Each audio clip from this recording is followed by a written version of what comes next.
So here we are at Orlando in the Trainers and Charisma Enhancement, and tonight I have Master Trainer Claudio Lara.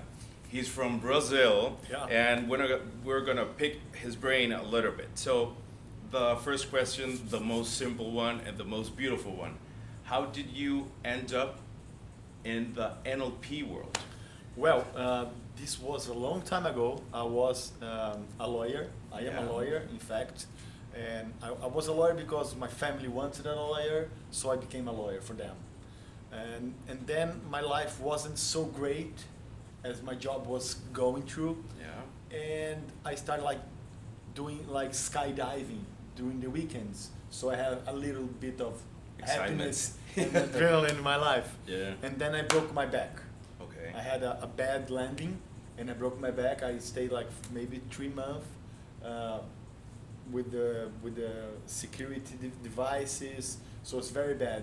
And in that moment, I was in my mind like That was at what year? was 2004. Okay. Cool. 2004. I broke my back and I said to myself, I can die any moment. Let's change something.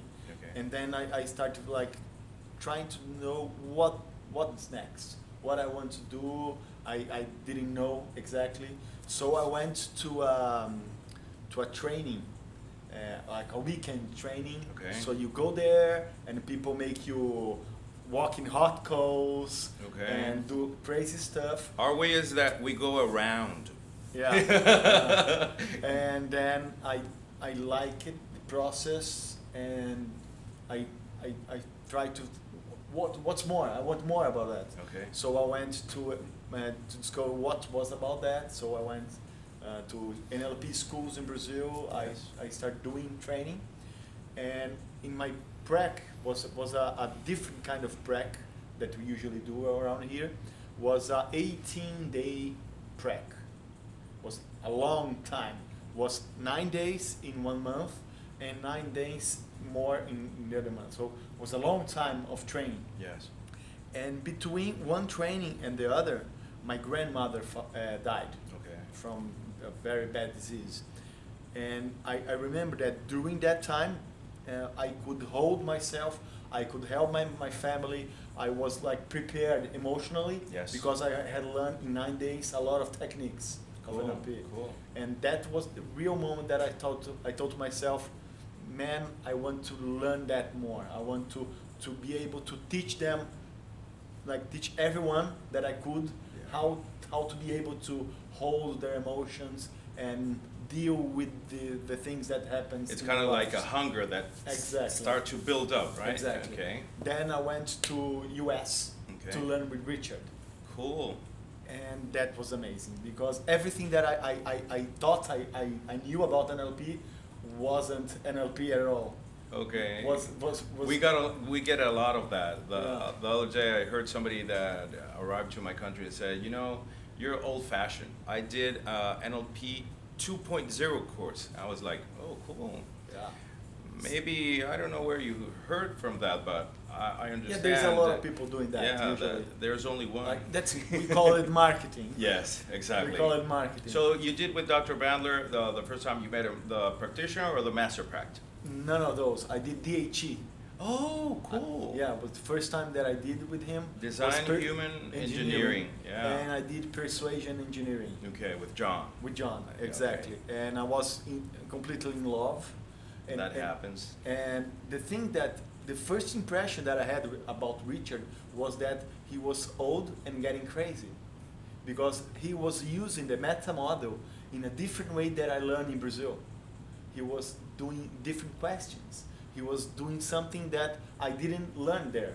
So I thought to myself, he's not doing right, the meta model. And he invented it. And he invented it. And after some time, I discovered and I could notice about during calibrations Yes. that his was getting much faster and more elegant results with the clients. And I thought to myself, maybe he's doing the right way. And then I started like coming back every year to his trainings.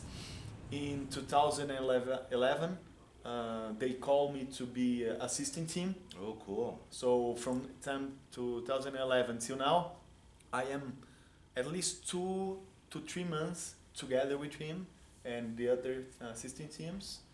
And in 2012, I received the title of master trainer. Cool. How was that? How was that? Was crazy because I wasn't expecting at all. We were in the ending of a training, and suddenly Richard asked about, "Oh, Claudio, Lara, you're certified about being a master trainer," and I wasn't expected at all, and I was, "Oh, great, awesome!"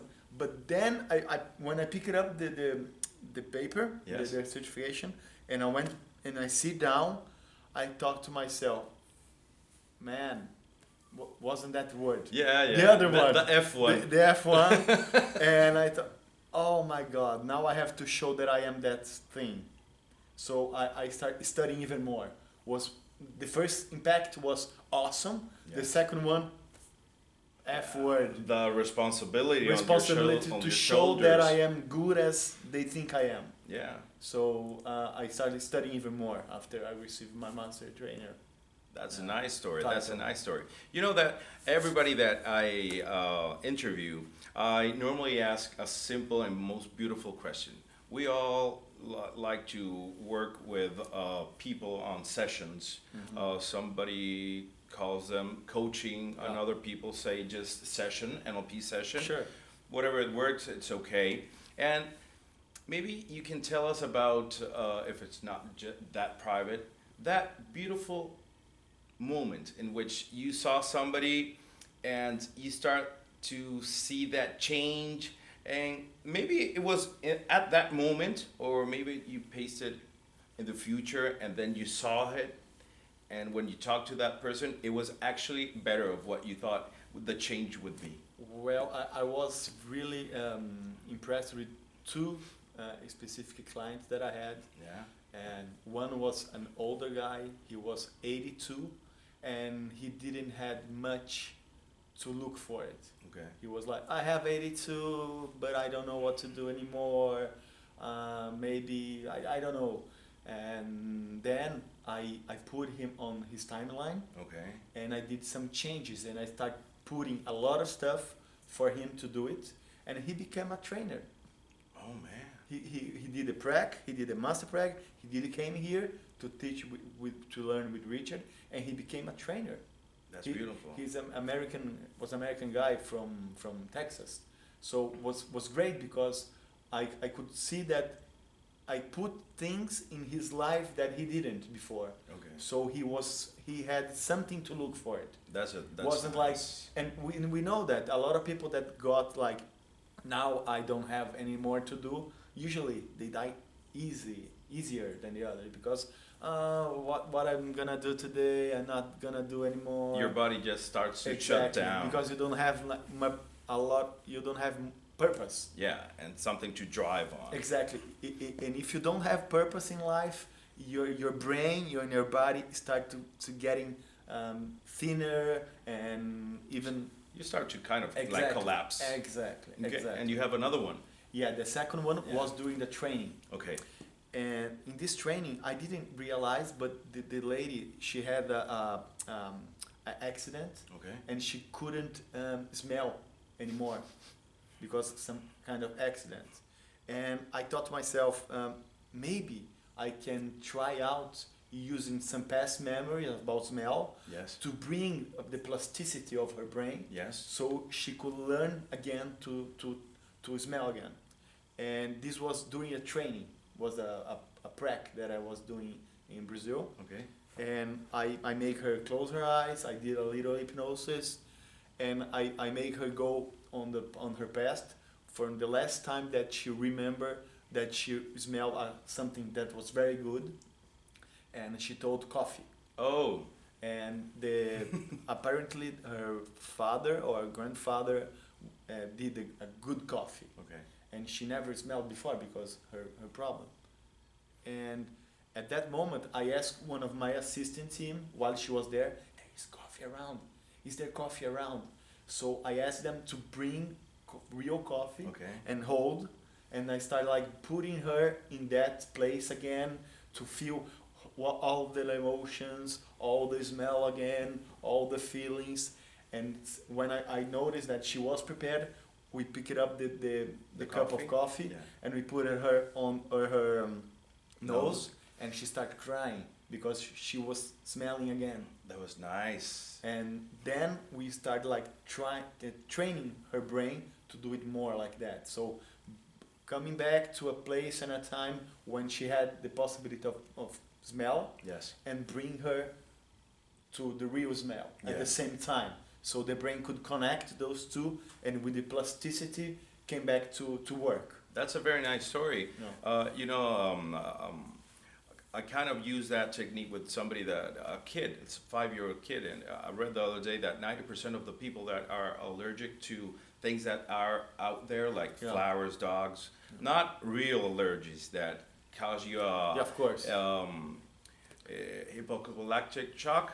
Yeah, that your glottis Yeah, shuts I know. down. No, just know. runny eyes and nose. And the boy, just seeing a dog, he starts like. Yeah. So we put him in the bubble, put him in Yeah. a place where in his timeline where he enjoyed something. It was a pine, woods of pine. So then we put the dog, and he was like fine. Awesome. It generalized. Yeah. It generalized that all dogs are gonna cause me. That's so wonderful. So tell me, what do you do actually in Brazil? You're a lawyer? No, not Besides anymore. a lawyer? No, I was a lawyer Okay. during the time, Okay. but then I bail out. I'm not doing law anymore. Okay. I still work helping my family with my business family Yes. thing, but my main job now is doing trainings. Okay, you have a training company. I have an institute in Brazil, and I Okay. do master pracs, sales training, in-company trainings. So my real job now is teach people. Oh, you're a about master NLP. trainer. Yeah. That's cool. So where can people find you on the Facebook, on Twitter, your email page? My website in Brazil is Sociedade Internacional PNL.org Okay. or org. Yeah, and your Twitter? I don't have Twitter. Oh, cool. I don't have Twitter, but Cool. on Facebook is the same. Okay. It's Sociedade Internacional PNL, Okay. and you can find me in Brazil. Okay, thank you. Yeah. Well, here you have another guy that I catch during the training, and let's see who we get next. Thank you very much for your time. Welcome. Thank you. Pleasure. Thank you.